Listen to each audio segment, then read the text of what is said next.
Hi everybody! Have you already downloaded my, in my opinion, rhinestone template?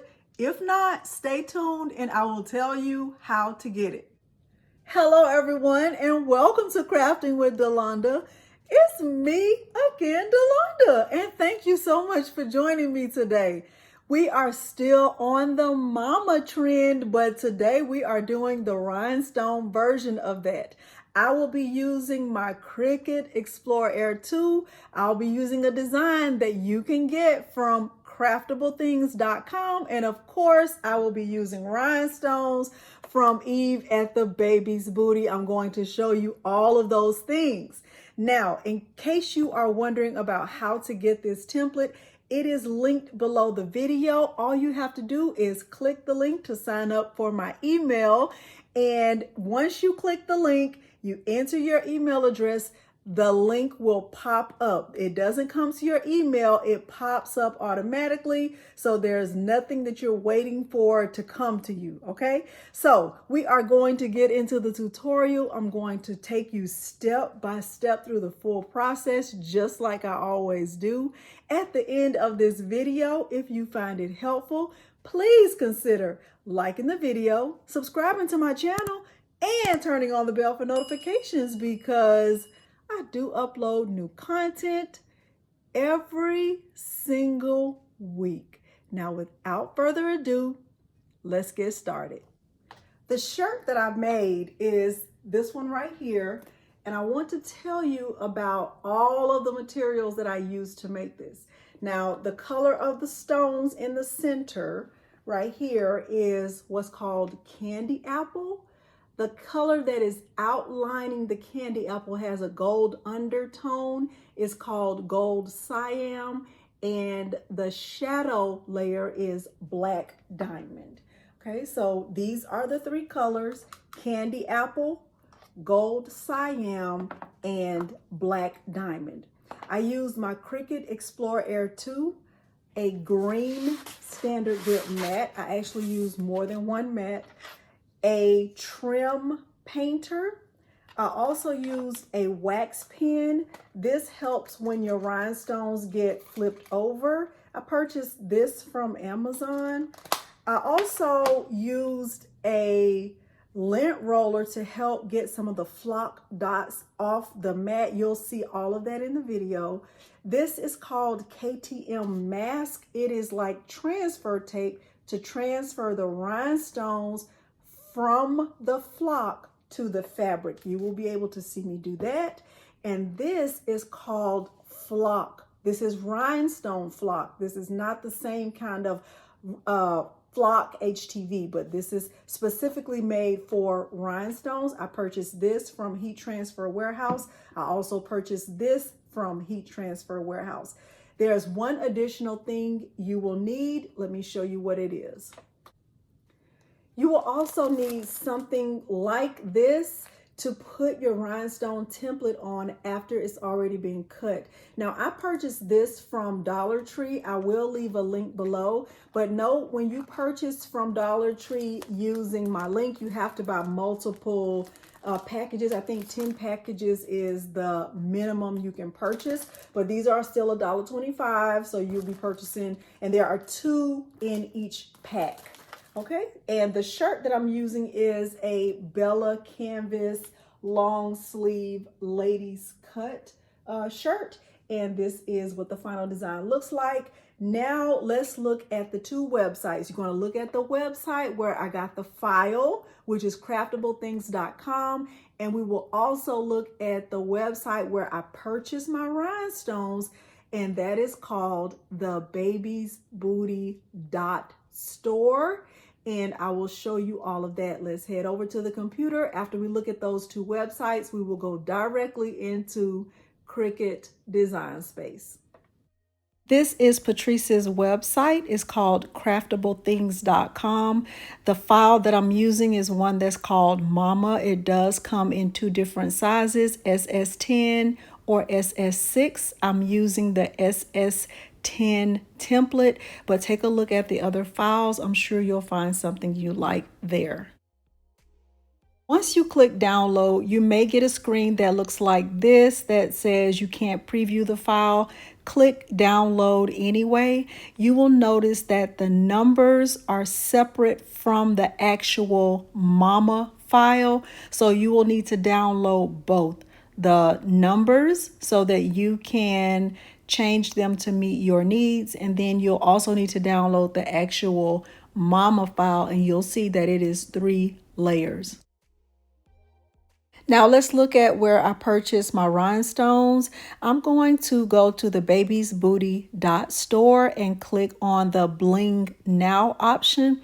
You will notice that once the files show up, you have the option to shop by color. You can just browse through and see all of the beautiful rhinestones that are available on this website. They are in alphabetical order, so you can browse by color, or you can just look at all of them. One of the colors I used is Candy Apple in the SS10 size, and you can see that one was $16.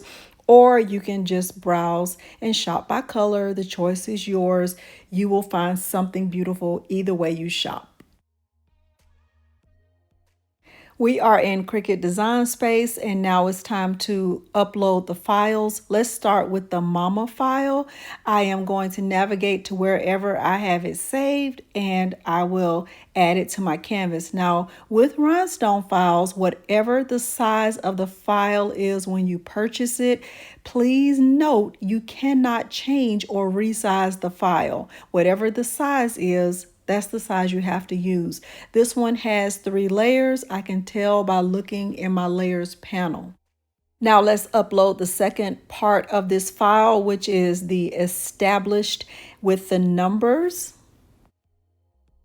When I add this to my canvas, in order to make changes to this, I will need to first ungroup it. So I'll go over to the layers panel in the top right and click ungroup, and that way I can start to make changes. First, I'll select established and I'll move it up and away from the numbers. It really doesn't matter where I put this on the canvas, because what will really matter is where I place it on the rhinestone template. I'm also going to move the 2 up and out of the way because I need to make the year 2002. So I'm going to move the 2 up, and then I will also need to move the 0 up, and I will need to duplicate both of these. So I'll duplicate the 0 and move it down. I'll click on the 2, duplicate that, and then carefully move it down, making sure that I'm not resizing any of the numbers. Next, I will select established 2002, and I will click align and align to the bottom so that they are straight when I get ready to create my rhinestone template.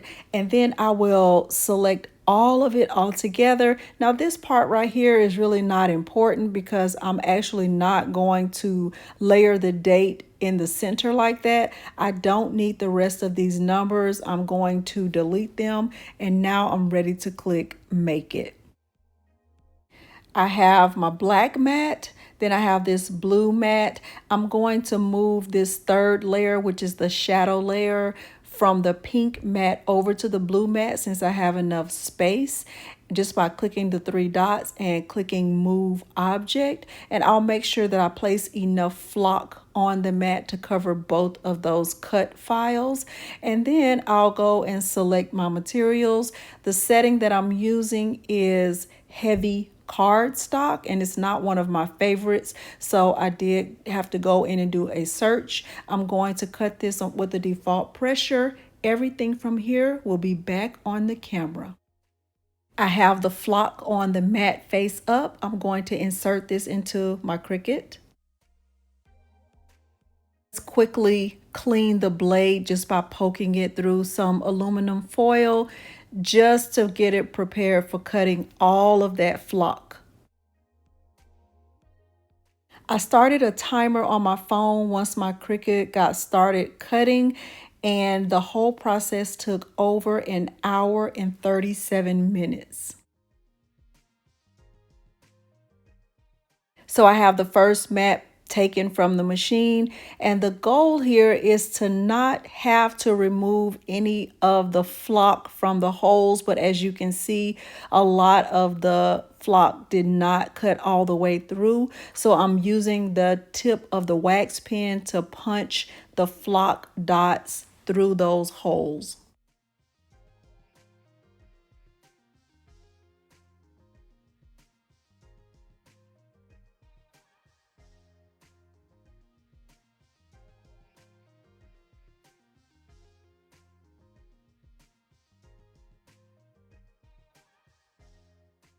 So here I'm going over the flock with the brayer, just trying to remove some of the flock. And this is just not a good cut, and it's going to take a while to punch all those holes. I eventually started using my lint roller, and as you can see, it's picking up a lot of those flock dots.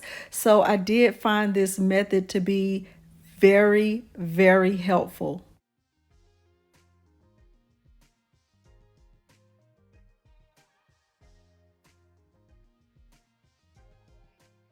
I also used the lint roller to clean the flock dots from the Cricut mat. I repeated this process for the remainder of the two pieces of the template. I removed it from the backing. I placed the flock on top of the mat with no backing. I went over it with the lint roller, and then I moved the template to the Dollar Tree chopping mat. I did this until I finished the whole thing, and then it was time to start brushing in the stones.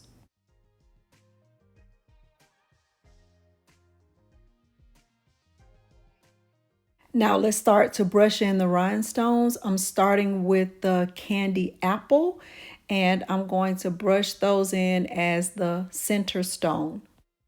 Pour a generous amount of rhinestones over the desired holes that you plan to cover, and carefully brush them in a circular, somewhat circular motion, making sure that all of the rhinestones are face up.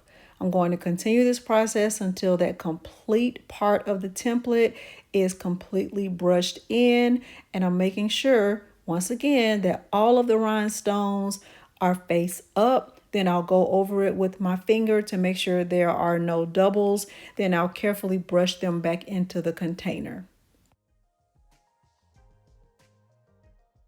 Now I'm using a sheet of KTM mask that's cut big enough to cover the full template.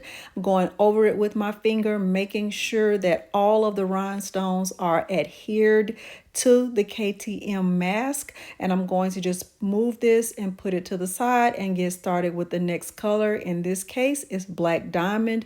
I poured a generous amount, and I am carefully brushing in the rhinestones in somewhat of a circular motion.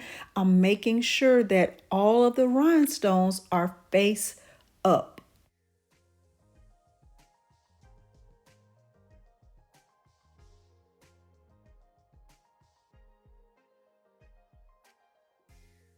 Now I'm going over the template with my finger, making sure there are no double or extra rhinestones, moving the extra stones out of the way. With the second piece of KTM mask, I'm making sure the rhinestones are adhered to the mask, and I will transfer this out and get started with the next part of the template. The last color to be brushed in was the gold cyan, and I used this on the outline layer of the template. Now the template is completely brushed in, and all of the rhinestones are adhered to the KTM mask. It's time to head over to the heat press. Heat press is set for 350 degrees Fahrenheit. I'm going to do a quick pre-press and get a crease down the middle of my shirt. I'm not sure why my heat press is wobbling like that, but we'll worry about that at another time. Now I have a crease down the middle. I'm going to start to add each layer of the rhinestone template. I'm going to start with the shadow layer first. Here is the shadow layer. I'm going to place it in the center of the shirt, and I will press each layer for 15 seconds. Second layer I pressed was the gold cyan layer. I just lined it up on the inside of the shadow layer.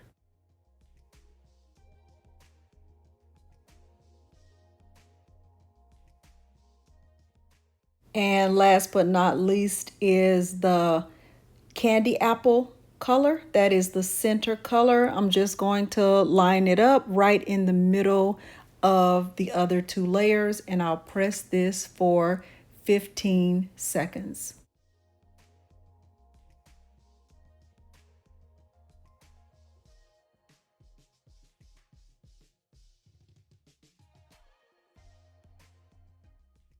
Now this is the finished shirt, and you already know I'm going to say I love it. Hopefully you have found this tutorial helpful, and if you did, please consider liking the video, subscribing to my channel, and turning on the bell for notifications, because I do upload new content every single week. Thank you so much for joining me today, and thanks for watching. Bye.